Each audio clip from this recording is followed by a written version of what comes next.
This episode is a Rising Phoenix production. Rising Phoenix is a new student-led initiative to cover Elon athletics.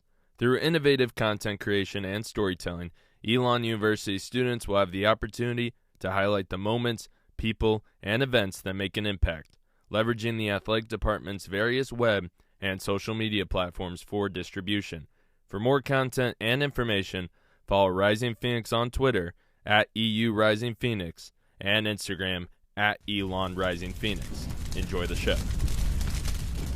Hello and welcome to the 6th episode, unofficially, the first episode of Season 2 of the Rising Phoenix podcast. I'm your host, Chase Strasser. And I'm your co-host, Aiden Blake, and welcome to Season 2. Today we are joined by Shauna Galvin, a former member of the Elon women's tennis team here, graduate of Elon University, and currently is working with Impact Alamance as a junior program officer. Welcome to the podcast. Thank you. So excited to be here. Yeah, excited to have you.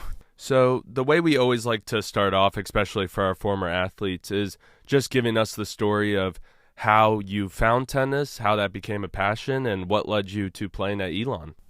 Yeah, so I grew up playing multiple different sports. I was primarily softball and a little bit of tennis, and tennis always just came naturally to me. And I didn't really like the team aspect of softball because there was a lot of sitting and not a lot of doing. Like, I'd always be waiting to be at bat, or usually I was pitching, so at least that was fun. But really, tennis just came super natural, and then I played in my first tournament when I was 9, and I won it, and then I won my second tournament, and so obviously when you're young and you're winning at something, you definitely like it. And then I really did do softball and tennis for about 2 years, from 9 to about 11, and then when I got to be 11, I realized that I had to start making some sacrifices and had to settle on one if I wanted to be excellent at one, and I chose tennis because I really enjoyed the individual aspect of it. So I went from just kind of playing around with my twin brother and my mom to then really practicing every day and focusing on it at around age 11, I would say. Nice. And coming from Fort Worth, Texas, Texas doesn't strike me as a tennis place, and definitely Fort Worth, it's not a real tennis. What was it like, playing tennis in Texas where, it's not really that big of a sport down there? Yeah. So our Texas section of the USTA, which is United States Tennis Association, is very strong because Texas is so large. However, Fort Worth always presented challenges for me. I went to regular school, elementary school, middle school, and then I got really good around 7th grade, and 8th grade I actually had to go ahead and do online school and go to a tennis academy in Dallas, which is about an hour away from my house, because there are no other real competitive juniors in Fort Worth, so there was really no one for me to practice with. When I was younger, 6th and 7th grade, David Roditi, who is the men's coach at TCU, he had an after-school program for some of the Fort Worth kids, but they were all a lot older than me, and so when they went and graduated and went to college, there wasn't really anyone left for me to play with, so had to go ahead and make the decision to do online school, train in Dallas, because there's just such a lack of junior tennis in Fort Worth, competitive high-level junior tennis. There's a lot of country club tennis, but not a lot of high-level, and that problem is still existing today. Unfortunately, we haven't really been able to settle on one good academy style for young competitors in Fort Worth. So you chose to do online school, and I assume that was before COVID kind of made it a normal thing for people to choose to go online. So what was that transition like? Yeah, so I was always ranked around first in my age group from 12s, 14s, and 16s, which are the age categories. So among those really high level, top 10 in the state, in your region, because Texas is its own region itself, just because it's so big. There's Pacific Northwest, SoCal, NoCal, stuff like that. But online school is actually very common for tennis players at that level because you're missing so many school days. I was truant for 7th grade, 6th grade, I kept having to get excuses, and I was just missing so much school because if you went far in a tournament, you would always play on a Monday. Then you have to come back and all that stuff. So it was definitely a tough decision, especially because both of my parents are educators. My mom's a preschool teacher. My dad's a professor at TCU. So education is of highest importance in my family. But it wasn't working anymore to have to deal with all the legal aspects of not being at school. So I went online for 8th grade, and it was a great decision. My tennis improved so much. I was able to train like 5 or 6 hours a day. I made huge strides in my game. However, the education really lacked. We had STAR, which is our like state assessment exams, because it's 8th grade, and they had a graph where it's like where you start at the beginning of the year and then when you end, and I went down so much. I remember I got home the day the STAR exam like results came out. My parents were like, "You'll be attending regular high school next year," and I was like, absolutely. So yeah, had to make that work. Yeah, and with with the academy life of you kind of not being able to have like a high school life and then going to academy, what was that like for you? And not being able to be a high school kid or be a middle school kid, and then going to academy where it's tennis 24/7, 365. Yeah, that was definitely a tough transition because I had been in regular school up until 8th grade a year, and I had just a normal life, a lot of friends, and a lot of my tennis friends had been online schooled since 5th grade is the average that they start doing the online school, at least in my circle of friends.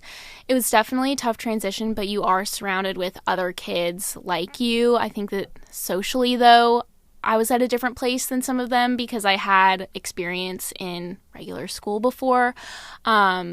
But when I transitioned back to high school my freshman year, I will say I definitely enjoyed it. I enjoyed not being surrounded by tennis all the time and having regular friends. Unfortunately, I wouldn't say unfortunately, but being an athlete, you have to make sacrifices, so I didn't really have much of a social life in high school. So being able to see friends at class was super important to me, and I really enjoyed transitioning back to regular school my freshman year of high school. Looking forward to your time at Elon. When did that recruiting process start? And then going from Texas to now Elon, North Carolina, Fort Worth, Texas at that, what was that change like, and meeting the team those early months here on campus? Yeah, so a lot of people when I got here are like, how did you find Elon from so far away? And when I started looking at schools, I had a lot of help from my parents. I started looking late in my sophomore year because the rules, at least when I was in high school, was the recruiting window opened September 1st of your junior year. So I wanted to be super prepared for when that window did open to go ahead and start reaching out to schools. And I'm definitely type A planner. I like to have things set in advance. So I wanted to get a jump start on it. And as I mentioned, education is so important in my family, and just seeing the results of me prioritizing tennis for that 1 year and then going back to school, it didn't just become my parents' priority, it became my priority. So when I was looking at schools, I narrowed it down very quickly to Davidson or Elon. And I came out and visited unofficially both Davidson and Elon my junior year with my dad. And I really wanted that high level, that D1 athletics with the academics. So there you go. Like, you don't really have a lot of options off the bat, especially because Ivy Leagues, they don't give out athletic scholarships. So really, really narrow. And then Davidson's actually not fully funded. So that made my decision very clear. I also just loved the size of Elon is a little bit bigger than Davidson. Felt a little bit more like college, especially coming from me. I went to public school in Fort Worth, so my graduating class was over 500 students. Wow. So going from that to Davidson, which is smaller than my high school by quite a bit, would have been definitely interesting. And I was just super excited to come to Elon. And in that college recruiting process, with your dad being at TCU, did you ever come across your mind of hey, I want to go play tennis at TCU, because your dad has the connections to it and it's right there playing in kind of your home city. Yes. So when I was about 13, I got this old TCU hat from my dad, and I wore it for, I think, 4 years straight. I never took that thing off. It's so gross. Like, it was purple. It looked gray by the end of it, and I wore this, like, TCU anklet, and my coach threatened to cut it off in my sleep one time. Like, I was very much, like, TCU, like, ride or die, and I really did want to play there. However, realistically, when you get to the point of recruiting, and I knew I wanted to know where I was going really early on, I really wanted to play somewhere, and TCU has a bit more of an emphasis on athletics than Elon does, or kind of that mid-tier D1 level, and especially now with the football and everything like that. Yeah. But back then, TCU wasn't quite as athletic as it is now, but it still was a little bit more. So I really wanted to go somewhere that I can make an immediate impact.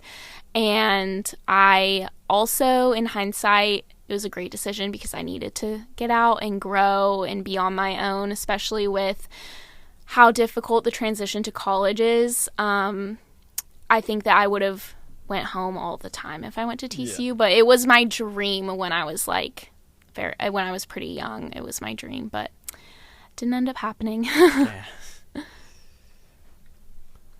While you were here at Elon, you became very close with Liv Archer, who hopefully will get on the podcast at another point. But what was your connection like with your teammates, specifically Liv, and then everyone else? Yeah, Liv actually hosted me on my official visit when I came my senior year in the fall, and we had so much fun. I mean, she truly is the hardest worker I have ever seen, and we have a lot of similarities in just work ethic and the way we go about things, and she was definitely one of my closest people here. My freshman, sophomore, and junior year, that core kind of group of girls really shared that drive and heart and passion. That's what Elon tennis was known for when I competed those years. Becoming close with her was just amazing. We have so many memories, including like conference my junior year, her senior year, which was held here. She was a huge part of my college career and such an inspiration on the court. And obviously, Sibel, who's still here, and Lizette, just that core group, Victoria Sald, Allie, just those girls had a huge impact on me, as well as Sophie Ito. She actually was a senior when I was a freshman. Freshman was when COVID hit, unfortunately, in the middle of our season. And she was granted another year of eligibility. And so she came back for her fifth year, my sophomore year, and she really took me under her wing and showed me the ropes and everything like that. And I'm super grateful for all of those girls. And with that, you mentioned the CAA title or the CAA title in 2022. What did that mean to be part of that special team? Though you guys fell short, sadly. You guys were 13-1 at the JPTC. You personally went 2-1 in the tournament. What was that like, getting so close to such a great honor, but also, going there for the first time in a long time? Yeah. So we were supposed to host conference, I believe, my freshman year. So I had never experienced conference at home.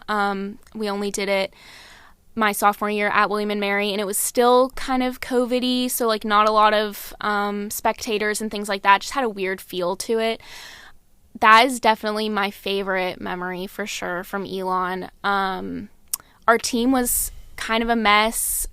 We dealt with some coaching changes in our like assistant coach. We had one and then we didn't. So we had a lot of internal meetings about how we really had to be there for each other, and kind of act as assistant coaches on the court with each other. And that was a huge turning point in our season. And we had a lot of injuries and adversity that we faced. However, the heart is what remained, and that's obviously what got us there at the end of the day. It was such an honor to compete on the home courts for a conference title. It was such an amazing experience. My parents came, and that was just amazing to get to compete in front of them at conference. It just has a totally different feel than anything that you can ever describe in any other match that I'd ever been a part of. So it was so exciting to get to do that, and I felt super honored to be in a position where it would come down to Liv and I and kind of that backs against the wall situation. Definitely a highlight of my life so far, and I think that it really goes to show that you can have all these recruits on paper, all of this hype, but what really matters is heart, and that's we got to the championship match on heart alone, not by anything on paper or any sort of hype. Keeping the theme of heart, we've been told that you brought the energy to the JPTC. So why was that so important to you, to hype up your teammates and to be there for them? Yeah, so my parents really raised me to be an individual, and for me what that means is no matter what's happening to me personally, external circumstances, if things aren't going my way, they raised me in a way of like, how do I want to be for myself, not necessarily for other people. If no one's looking at me, how do I want to be seen? And I just remember the values that they instilled in me, and they instilled in me how important it is to be there for your teammates, regardless of if things are going your way personally or not. And I always tried to do the best at whatever I could do. So if I was playing a match that day, my goal was to win the match and put a point up for my team. But if I wasn't playing that day, my goal was to be the loudest that I could be and support my teammates in whatever way that I could. And that was just super, super important to me, because some people in college tennis, if you're not playing, they can just kind of sit there and view it as, well, I'm not really involved. But to me, I needed to do whatever I could to help the team out. And my role changed a lot throughout my 4 years. And so I just knew that that's how I wanted to be for myself. And it just so happened that, that helped my teammates a lot. It also made it way more enjoyable. It was so much fun, and I really just focused on enjoying my time and having a good time regardless of what was going on with me personally. And I will tell you, I was at a women's tennis match a couple days ago. The heart and the energy is still with that team. Y'all are probably the most fun bunch of people on this campus that play tennis. Mm-hmm. So though you've left, it's still with the team. And then moving on to kind of your involvement with the NCAA, the Student Athlete Advisory Committee. You were the representative for the women's tennis team here on campus, and you helped spearhead change not only for all of the athletes on campus, but specifically women's college athletes. What was that experience like? And share any changes that you helped make in the Elon athletics world. Yeah, what really stuck out to me with SAC was the involvement in community service. These student athletes really have a heart to get involved in Alamance County, and I've had kind of a unique opportunity to now work in the county away from Elon, and just being able to see things like the Special Olympics that Elon helps host with SAC specifically was one of the highlights for me with working on the Student Athlete Advisory Committee. It's just a group of like-minded student athletes who really want to better Elon and better the experience, not just for themselves, but for the future generations of Elon athletes who will then come in and hopefully have an even better experience than we had. Sibel was very passionate about improving our nutrition, so improving access to nutrition facts in the dining halls and having more athlete-focused options, because we don't have an athlete-specific dining hall like some other schools do. So that project also stuck out to me, but it was great to get to meet with them regularly in my time here at Elon, and it's just a really special group. Before we talk more about what you're doing in Alamance County, one more question about your time at Elon. While you were here, you were a provost scholar and you did some research. Can you explain what that research was about, what led you to that research, and why it was so important? Yeah, so as I said, I've always really valued education, and being at Elon, you have such a unique opportunity with the small class sizes to really get to know your faculty and form those relationships with professors.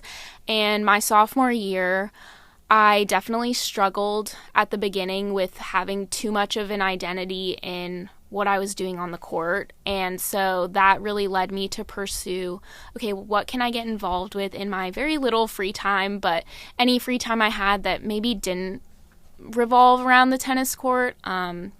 It just helped me a lot mentally to think about it that way.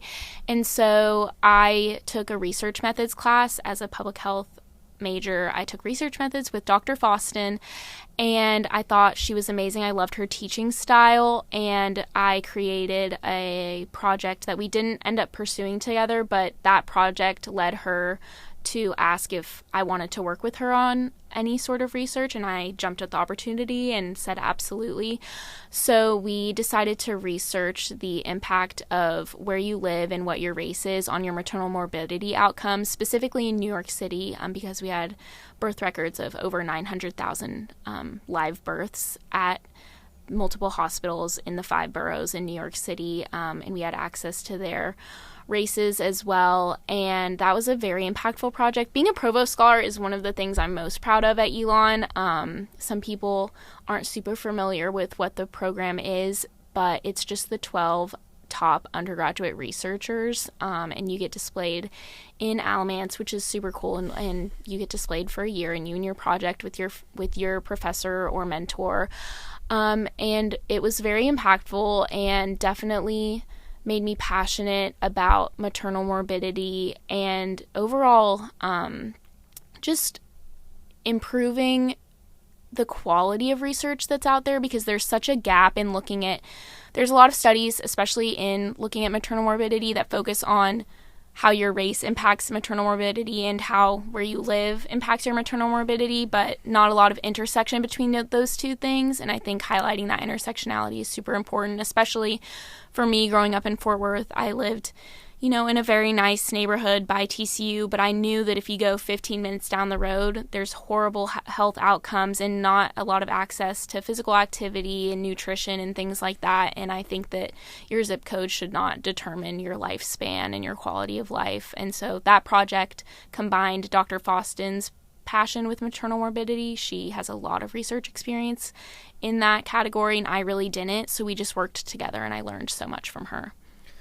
And with that, now after college, you're with Impact Alamance as a service fellow, and kind of continue that wanting to do service mentality. For the people that don't know, what is Impact Alamance, and specifically, what is your role there, and how has your college career with that research kind of shaped what you do at Impact Alamance? Yeah, so when I heard about the year of service, I automatically knew that that's exactly what I wanted to do after college. I actually didn't apply for anything else. It was really just that I was very passionate about. And you apply, and then you get matched at your organization, and Impact Alamance was my top choice. So I was extremely happy to hear that I was also their top choice, and we got matched together. And Impact Alamance is a community health foundation, and we focus on making the community healthier, smarter, and stronger. So our smarter initiatives are all of our education initiatives, including Alamance Achieves, which focuses on improving access and quality of education in Alamance County. And Stronger, that's our bucket that focuses on capacity building of our local nonprofits in Alamance County. And then Healthier is my favorite bucket that I get to work on, which is our built environment bucket, which is where we make playground investments, greenways, walking paths, and just improving access to physical activity in the county. So those are the 3 priority areas that we focus our investments on. And we are a foundation that was born when ARMC merged with Cone Health in 2014. So that's how we make our investments. And as a junior program officer, I work directly with Marcy Green, who's the vice president of programs at Impact Alamance. I serve as her right hand. Anything that she needs, I get to work on with her. And it's a really unique opportunity because, especially right out of college, there's not many places you can go where you get direct mentorship from a VP of a foundation. That's extremely exciting. And I've had the pleasure of presenting an original project called the Employee Assistance Program to our board, which as a young professional getting to present your proposal to the board is a very, very unique opportunity. And so the Employee Assistance Program is my favorite thing I've done so far. It is offered through Employee Services Incorporated, which is a leader in virtual employee services. And what it does is it offers resources and benefits to nonprofit employees and their families in Alamance County with a 501c3 status at no cost to them. And that's just an amazing way that we build up our nonprofit capacity by allowing them to focus their budgets on fulfilling their missions instead of having to worry about things like sexual harassment training or continued education webinars or counseling services. This program offers up to 3 face-to-face counseling services for these employees to utilize, and it has the capacity to serve up to 150 employees and their families. And we've just already heard such great things from our local nonprofits about this program and have been onboarding them since January. And it was an amazing project that I got to work on and had a lot of guidance from Marcy, obviously. But to present that to a board as an individual was such an amazing opportunity. So they're definitely keeping you more than busy over there. Definitely. When did you get started with community service? You talked a little bit about your personal values.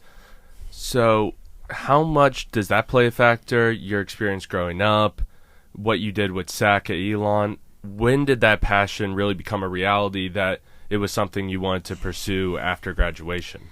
Yeah, I can distinctly remember when it became a priority to me, which is when we got sent home for COVID.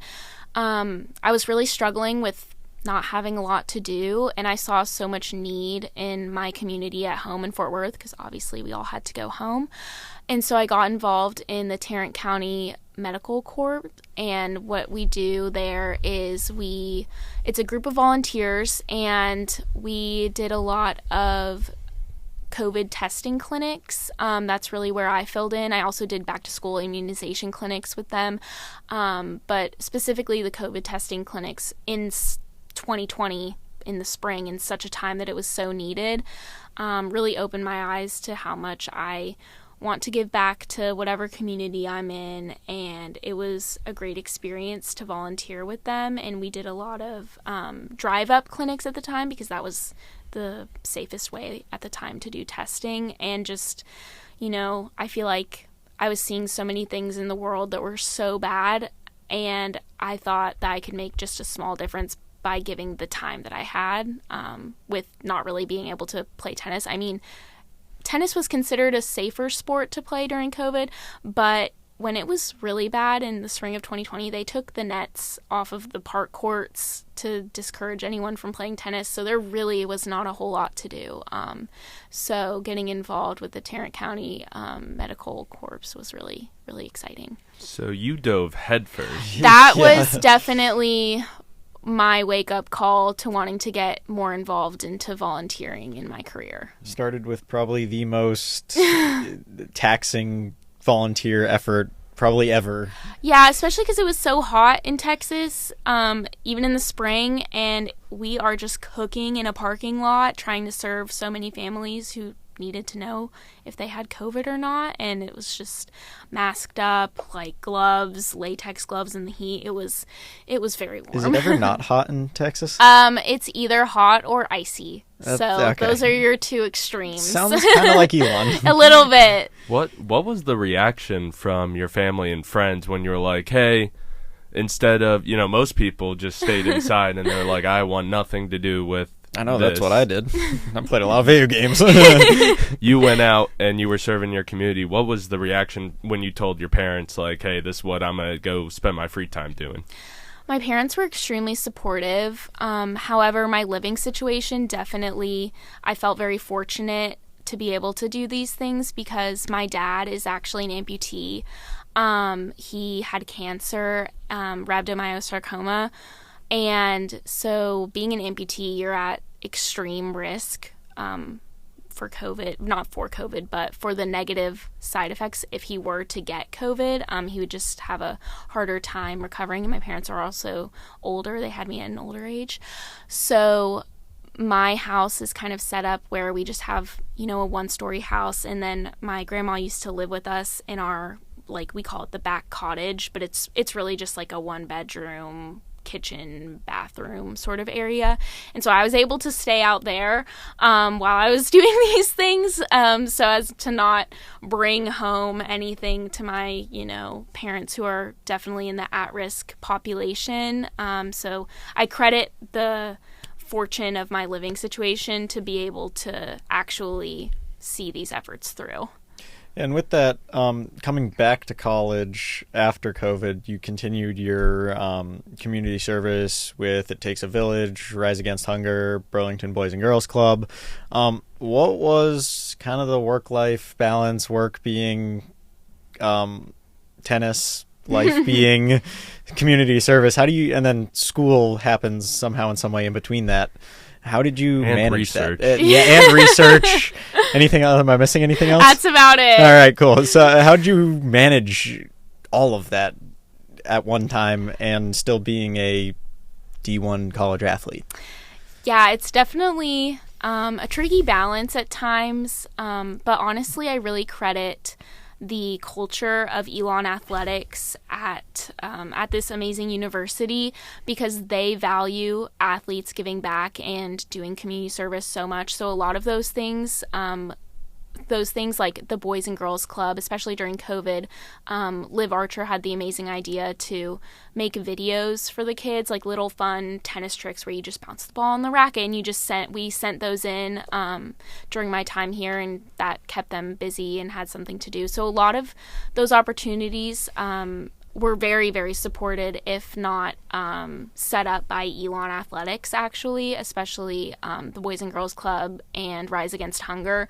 These are things that are integral in our experience, and that's what Elon sees them as, so they allow time for that, which is really great. And then It Takes a Village was something that, again, was brought to Elon athletes first and asked if any of us wanted to get involved, and my teammate Julie and I, we were really passionate about it and went together every Monday and worked with the kids, and we really enjoyed that experience. But overall, although it is a tricky balance, especially with research, I'll say that definitely added a lot of time on my plate.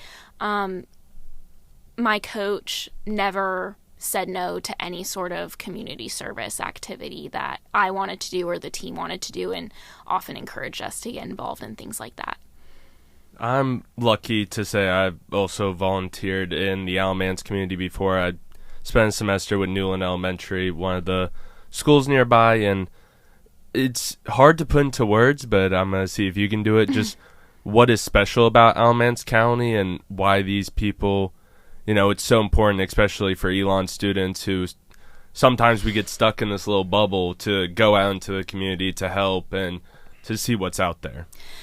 Alamance County is such a special place because we are united in our aspirations for this community. The differences just lie in how we want to go about achieving those aspirations, but at the core, everyone wants the same things, which is a place where everyone belongs with access to resources. And it's so important for Elon students to first, definitely before they would go out in community, they need to really understand what it means to work in a community. We're not going, especially as Impact Alamance, we're not going into the community and saying, this is what you need a playground here, you need a community garden here. Especially through our work with the Harwood Institute, we've been able to sort of shift and focus on putting community at the center. We hold listening sessions and community conversations where we just bring community members together and we ask them, what do you want to see in your community? What are the challenges that you're facing?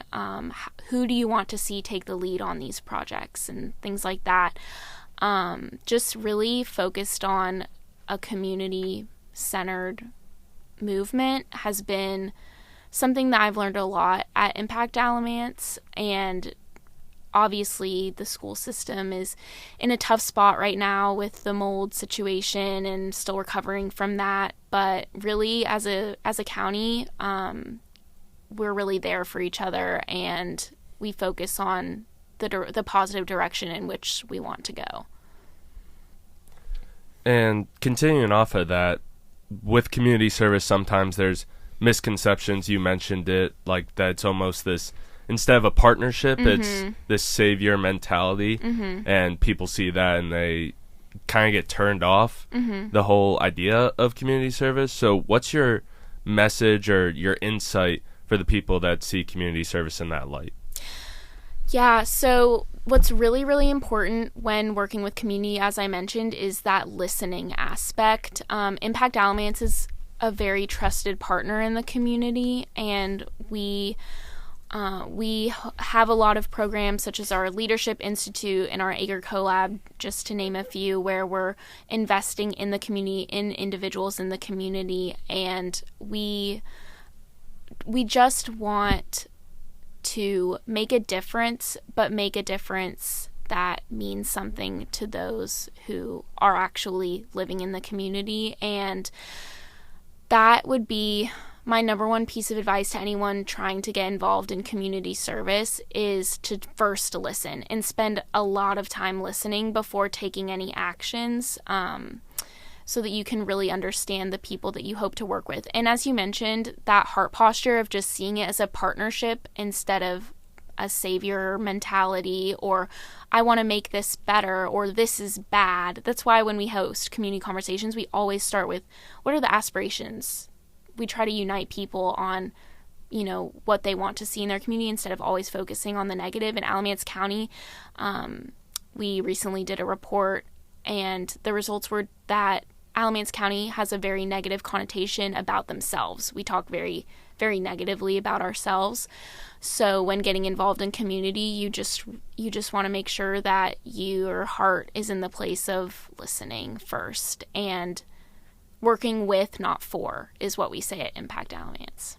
So when does your fellowship end? It ends, unfortunately, May 31st, I believe, is our last day, so we're done, in June. Is there any, specific written goals down before that May 31st that you're hoping to accomplish? Yeah, so we're right now in the middle of our progress and enhancement grant cycle, so definitely seeing that through and hoping to be able to work with a lot of our grantees on those projects that they're applying for. This progress and enhancement grant cycle is really for improving things like equipment at our nonprofits for projects and things like that. And we also have our built environment grant coming up. So getting through those two grant cycles and making the most impact as possible through those are sort of the written goals, but we're always open to new projects, and whatever Marcy needs me to do, definitely will be ready to jump in. And after this fellowship, do you have an idea of where you're going next? Yeah, it's kind of funny because I feel like senior year of college, everyone always asks you that dreaded question of so what are your plans next year? And being in a We're still getting those as juniors and sophomores. Mm-hmm. So it's just progressed to be a little bit earlier. Yeah. It really has. It's a loaded question, and now being in a year-long fellowship, you're back in it. You're back in the what are you doing next year?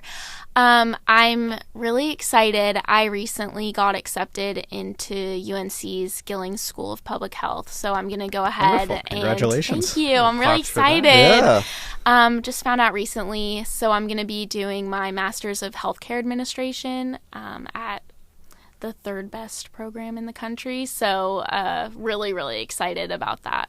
Yeah, wonderful, and not too far from Elon, which is nice. No, definitely come back to the not. JTPC. Definitely not. I'm really excited about it.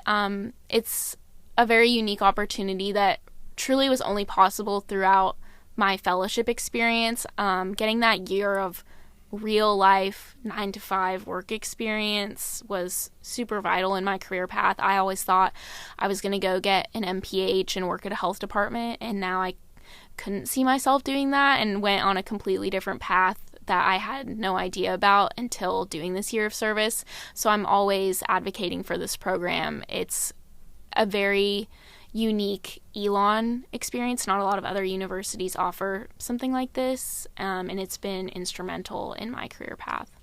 And then bringing it back to Elon just to wrap it up, you graduated a little under a year ago, and your last match was a pretty dramatic one as a member of the tennis team, beating NC Central, and it being your last college match ever and maybe your last competitive tennis match ever. Just kind of walk us through what that day was like, the emotions, and then you having to basically go to war on that court to beat NC Central. Yeah. Oh, wow. That was tough. That was something that I thought about often throughout the season, would be my last, senior day. And the girls did such an amazing job, especially Olivia, Sibel, Lizette. They celebrated Julie and I so well that day. We walk into the locker room, there's pictures, and there was a timeline of just Julie and I's Elon careers as you walked to your court, and getting to reflect on those crazy 4 years. It was so emotional. When we got in the locker room, I was like, I have no idea how I'm going to play a match today. Like, it's just, I was filled with so much emotions. And also, I didn't play a lot my senior year, so I was not really in match shape to play that day at all. And it was quite warm. So I just remember being like, oh gosh, I don't know what's going to happen. It's been so long, because you can practice all you want, but a huge reason why I was so successful my junior year was because I played all the time, like, consistent matches, and that competitive mindset and energy. It's why, Liv and I were able to come through and get us to the finals that year, was just that match experience. So not having that going into senior day was gonna be like, I don't know what's gonna happen out there, but we'll see. And I just wanted to enjoy, competing alongside Julie, Liv, Lizette, Sibel, these girls who I'd, as you said, go to war with for years now. And I just really wanted to enjoy that feeling. And I did. I enjoyed it so much. It's definitely my last competitive tennis match for the time being, the foreseeable future. Any more eligibility left for UNC? I'm like, hey, do you guys want, like, a little helper? I know you guys won the national championship last year. I don't think you're, like, missing me necessarily, but I'm here. I have a year of eligibility. No. It was, a perfect way to wrap up my career, because I did it my way, and I did it with girls that I'll have for the rest of my life. And I remember Liv and I sat there on the court and did not want to leave, because it was, her last match too. It was kind of weird because we celebrated her senior day the year before, because she was a senior, but then she came back for her 5th year. So it was also her kind of final moment. And also, on the Elon women's tennis team, throughout my 4 years, we had so much turnover, so many transfers, both transferring in and transferring out. So it's really rare that you see, like, Liv and I, who, got there freshman year, stayed throughout senior year. We saw so many things, and people come and go. So it was pretty fitting that that's how it ended, for sure. Well, you talked about your future plans. Before we wrap up, just to give you one more opportunity to talk about what you're doing the rest of the year, maybe pitch to anybody who's thinking about the service fellowship or thinking about coming to help out at Impact Alamance. But thank you for coming on the podcast, and Yeah, thank you so much. Just can't say enough good things about the year of service fellowship, because being post-grad is definitely a tough transition. It presents its challenges being so close to Elon, but also benefits, because, your surroundings don't change that much. You can still shop at your same grocery store, and things like that are comforting. But also, being surrounded by your old life, like your old university, is definitely hard. But personally, it's been really the best year, because Maddie and Mariah, who work at the initiatives under Impact Alamance, the Harwood Institute and Alamance Achieves, are my coworkers. We have cubicles, like, in this little closet area, like, right next to each other, and we are just great friends who work together, and I live with Megan, who is at Cone Health. So having a community and making post-grad friends, because none of us were really friends at Elon, so they're all friends out of college, has been super helpful, because hearing from other friends who have gone to different places, it's really hard to make those friends. So the year of service kind of, in a way, forces you to kind of become friends just through proximity. But being able to live with Megan and then work with Maddie and Mariah, I feel so connected and like I have a community. And then personally, I'm just a big advocate for getting a little bit of work experience before you go to grad school, because this is not like undergrad. So for instance, like me getting a full ride to Elon is the only way I could have come here and afforded to come here.